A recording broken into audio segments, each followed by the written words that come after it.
Hi guys, how's it going?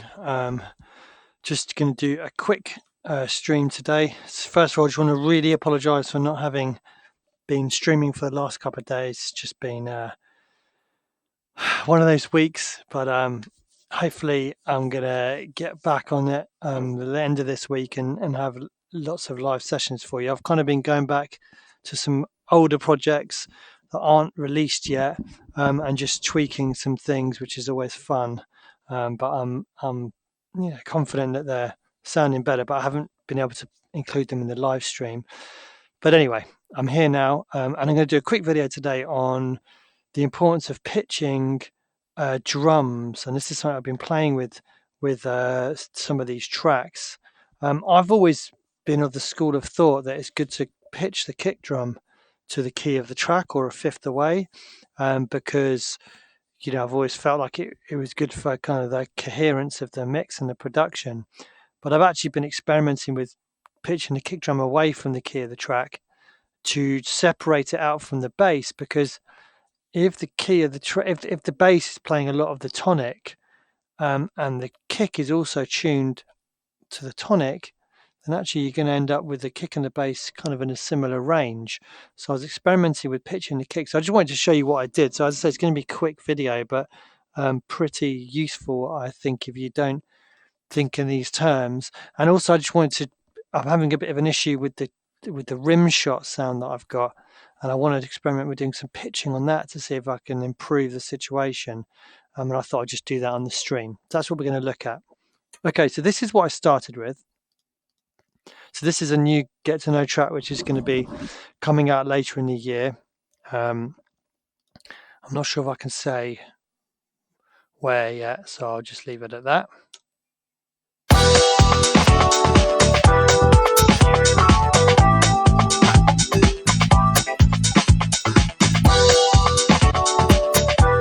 So I'm just going to play this little loop of it. So I've been living with the track kind of like this for months. But what I kind of thought was, this principle of the kick, I was kind of thinking, well, the kick has been tuned to the key of the track. And what I thought I'd experiment with is pitching the kick down. So what I did was I bounced the kick out, which you can see here, and I pitched it down to A. So I pitched it down 3 semitones to A, and it sounded like this.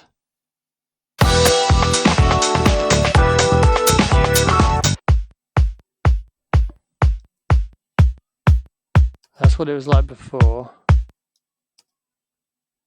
And I also lost a bit of the attack, so I cut off the first 5 milliseconds with a bit of a slope, and I layered it with more of a break kick. So I basically sampled a kind of disco-y break and chopped the kick out, and also layered it with a bit of dirt as well.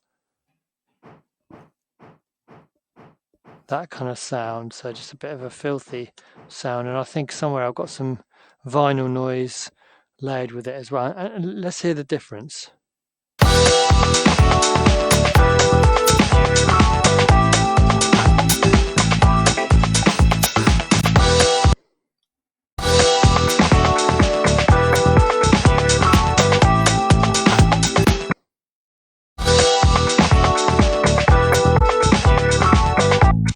Slightly louder as well. Let me just turn that down.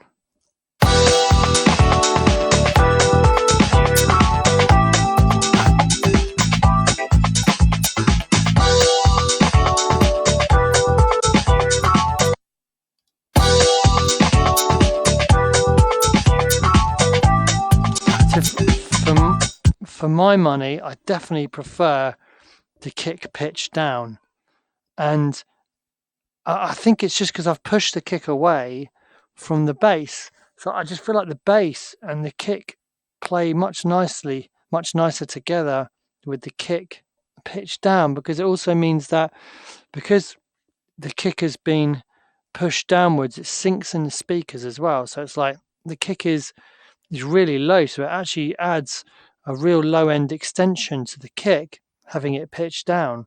So I was kind of really happy with how that sounded. So once again, this is how it was originally.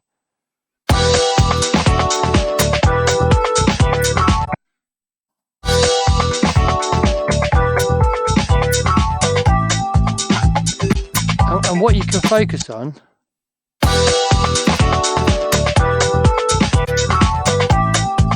because I've pushed the kick down in a production context rather than just EQing it to do something, I've actually feel like I've got more space in the mid-range. So once again, this is the old kick. Feel how it's up higher in the speakers and there's more clutter around there. And then with the new kick,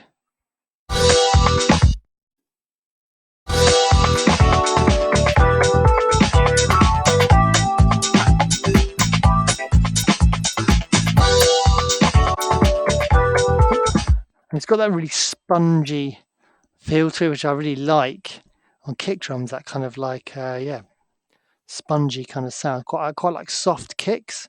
I don't like kicks to be too hard, and this was much harder sounding.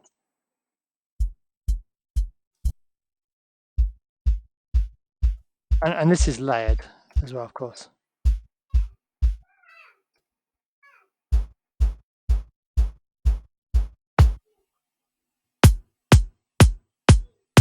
There's much more character to the new kick than there was to the old kick. Okay, so that's the first thing. The other problem I have is with this rim shot.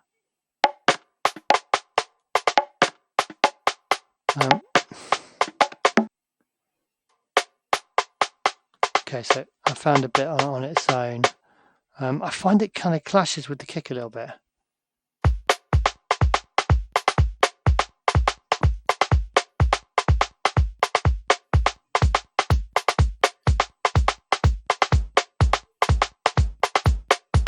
So I thought I could apply the same principle. So usually when you think of separation, you think of mixing.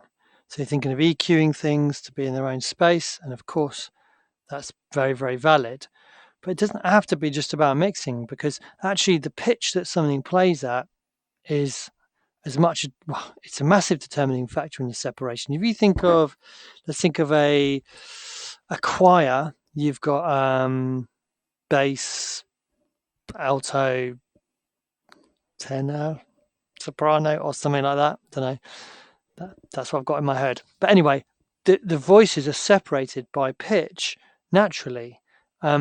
So before you reach for an EQ, you could try actually just pitching things around. So I've done this about as quick and dirty as it gets. I've used Wave's sound shifter. And actually, do you know what? Apologies, I wasn't sharing the screen with the Ultrabeat plugin on. So this was the kick. Sorry about that. This is the kick I'm using, and as I said, I've just shaved a bit of the transient off because I wanted that organic transient from the break. So yeah, you can see that's pitched down. So apologies for that. So let's see with the sound shifter if I can get a bit of separation between the kick and the rim shot.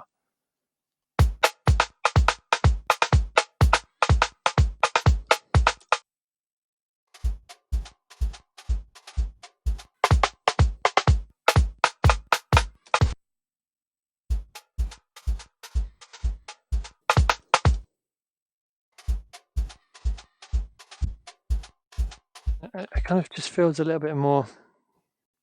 I just feel like the rim shot is getting in the way of the kick somehow, the transient of the kick. So let me try it in the context of the track.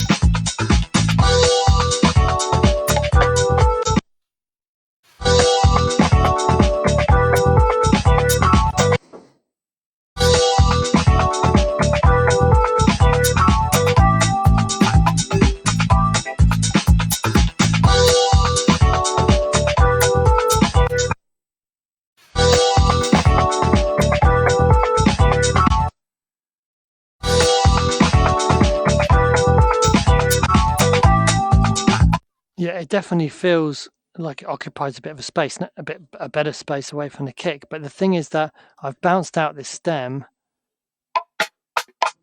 with all the congas on it and everything. So I'm going to have to go back to the original project and bounce out the rim shot on its own and the congas on their own, so I can pitch the rim shot separately. Or maybe what I need to do is replace the rim shot sound with a rim shot which fits the track better.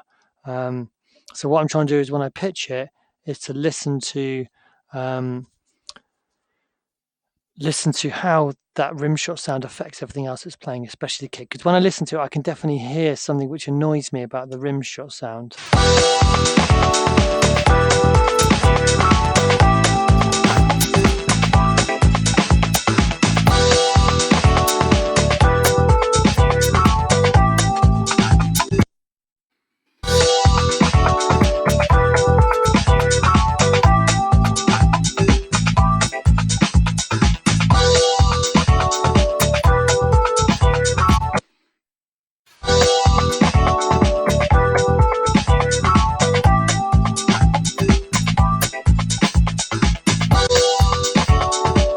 Yeah, so I think that there's some joy to be had with playing with the pitch, even the pitch of the congas maybe as well.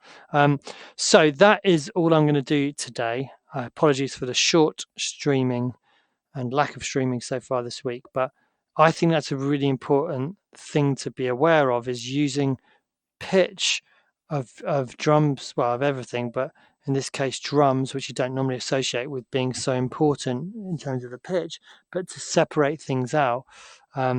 So hopefully that's going to be something which you're going to find useful.